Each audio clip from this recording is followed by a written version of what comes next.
Eco 360.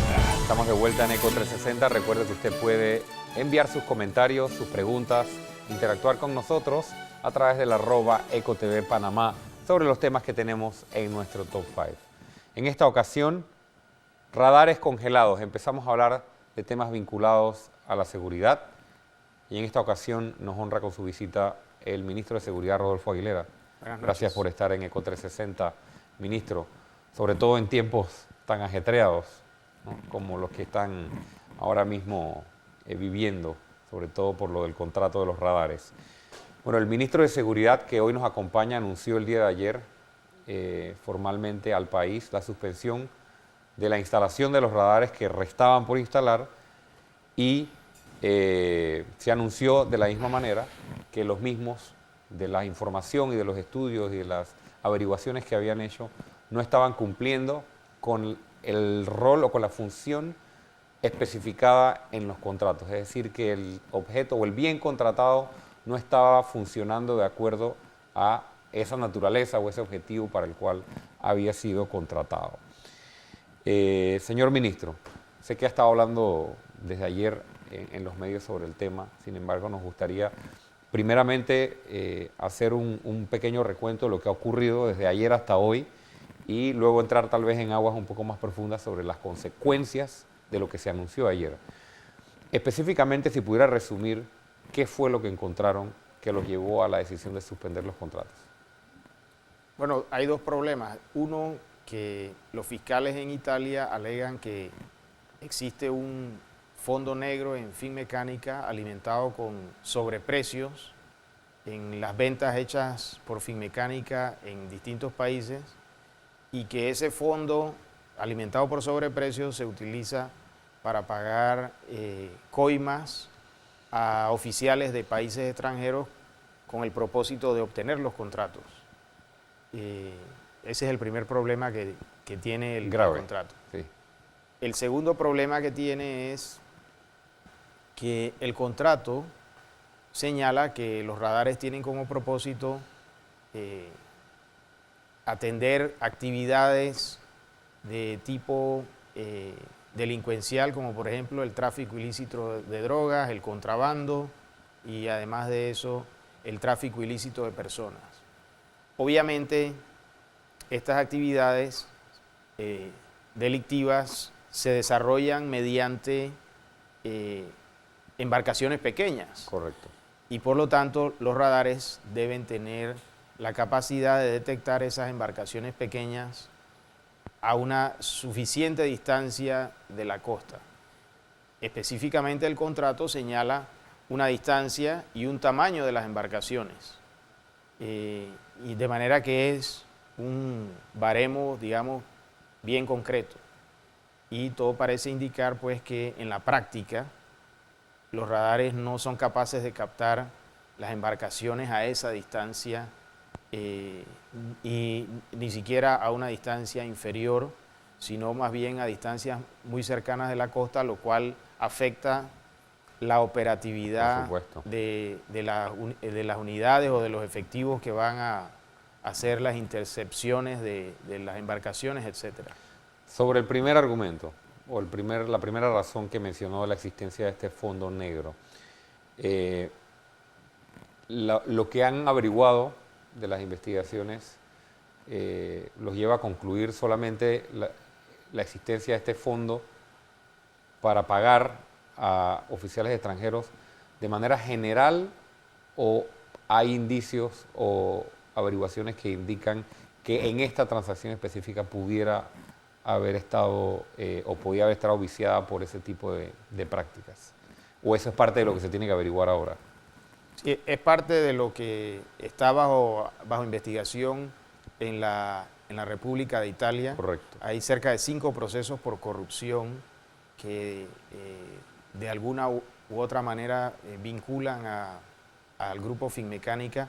Uno de ellos es un proceso de compra de cerca de 500 millones de euros en helicópteros por parte del gobierno de la India. Dentro de ese proceso ya ha habido algunas resoluciones judiciales a favor de la India y en contra de Finmeccanica.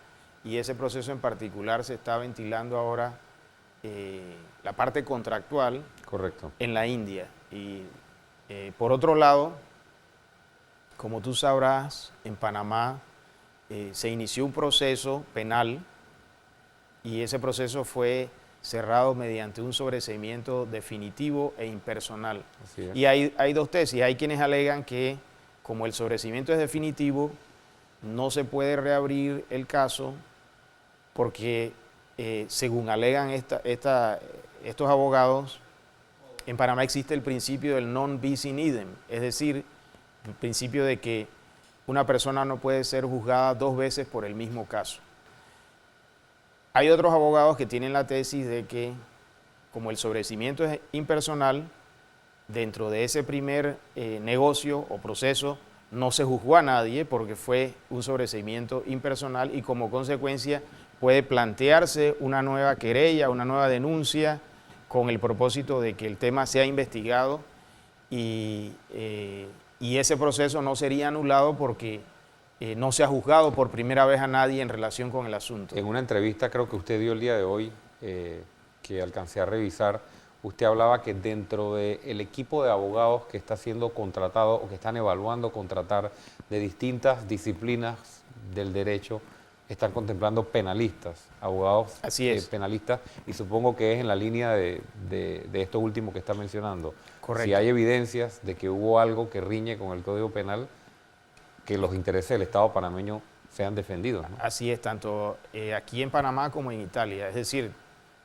hemos hecho contacto con abogados en Italia y abogados aquí en Panamá para que atiendan el asunto y que los intereses del Estado estén protegidos adecuadamente. Volviendo ahora a los radares per se. Se ha dicho hoy, por ejemplo, se amplió un poco más. Escuchamos también al comisionado del Senan, creo ayer en la conferencia de prensa, el señor Laniado. Creo que hay varios problemas con respecto al funcionamiento de los radares, ¿no? Hay un tema de alcance, creo que se hablaba de un tema de que había sido contratado para X cantidad de millas, creo que 50 Correcto. se hablaba, y sin embargo el alcance que tenían era muchísimo menor. Hay un tema de calibración que no sé si significa exactamente lo mismo, entre otros problemas. O sea, aparte de esto, hay el mismo funcionamiento de los radares es un tema subsanable por los técnicos o ya con las conclusiones que ustedes tienen, simplemente aquí vamos rumbo a un litigio o a un arbitraje porque no vamos a aceptar los panameños los radares. Bueno, el experimento que se hizo fue colocar una embarcación pequeña, un poco más grande del tamaño señalado en el contrato y hacer que navegase del máximo de la zona de detección Hicieron hacia la costa. Y se hizo con un radar, se hizo la calibración para que el radar lograse detectar la embarcación y al hacer la calibración, el radar detectaba la embarcación, pero solamente cuando estaba muy cerca de la costa. No la detectaba cuando estaba en la distancia máxima exigida por el contrato. Y ese ejercicio se realizó radar por radar en cada uno de los radares y el resultado fue exactamente el mismo. De manera que todo parece indicar pues que es una deficiencia de los propios radares. Y te cuento que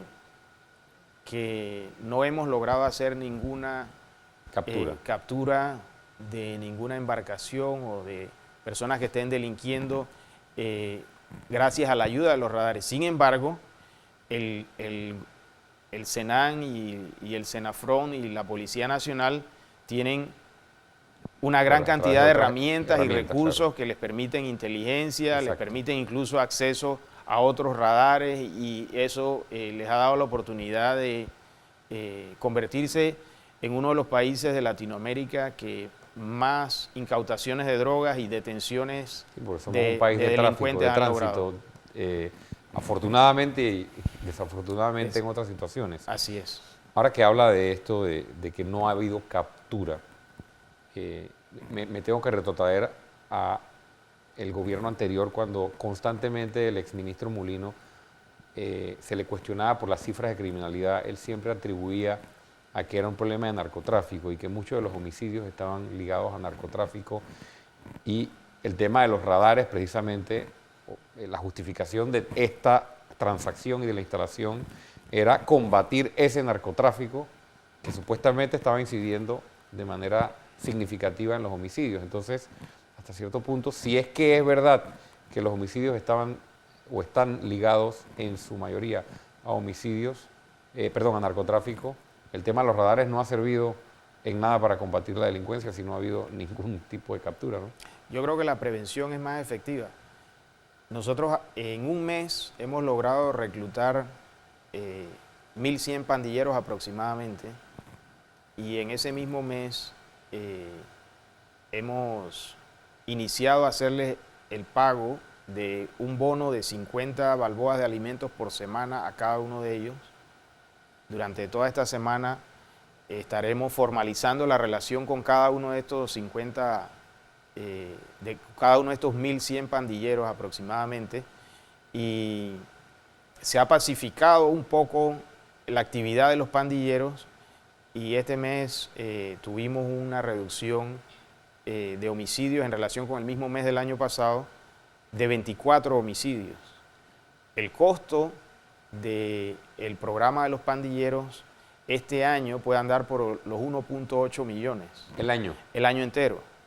Es decir, que es un costo relativamente bajo si tienes en cuenta el número de vidas que se salvan y lo comparas con los radares, por supuesto, y con los mapas digitales y con los helicópteros. Y la efectividad que eso tiene. Entonces, es una cuestión de costo-beneficio. Hay que afinar el lápiz, invertir el dinero donde produce mejores resultados. Debo aclararte algo, que la reducción en el número de homicidios puede ser accidental. Todavía no tenemos un periodo largo de tiempo que nos permita decir que el plan para reclutar a los pandilleros efectivamente ha logrado reducir los homicidios, pero yo creo que ya existe la percepción en Colón, San Miguelito, Arraiján, Chorrera, de que los pandilleros han bajado la guardia y lentamente se están pacificando, y yo creo que eso es positivo, ¿no? Vamos a volver más adelante sobre el tema de las pandillas. Estamos conversando con el ministro de Seguridad, Rodolfo Aguilera. Nos toca ahora irnos a Entérate.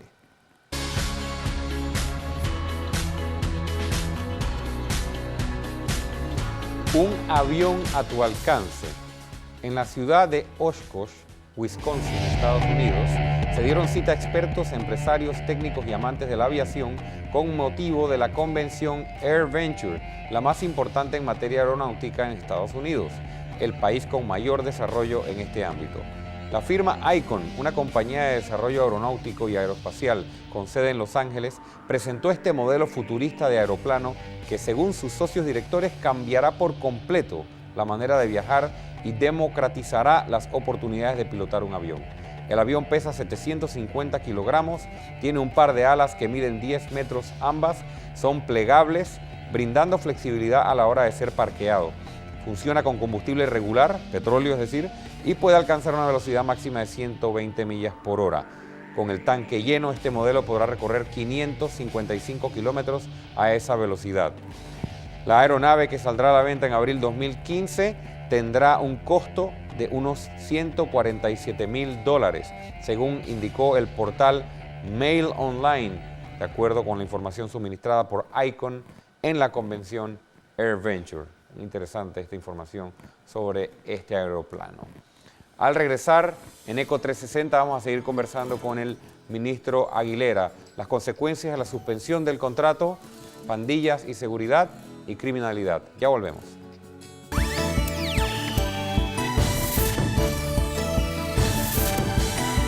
Eco 360.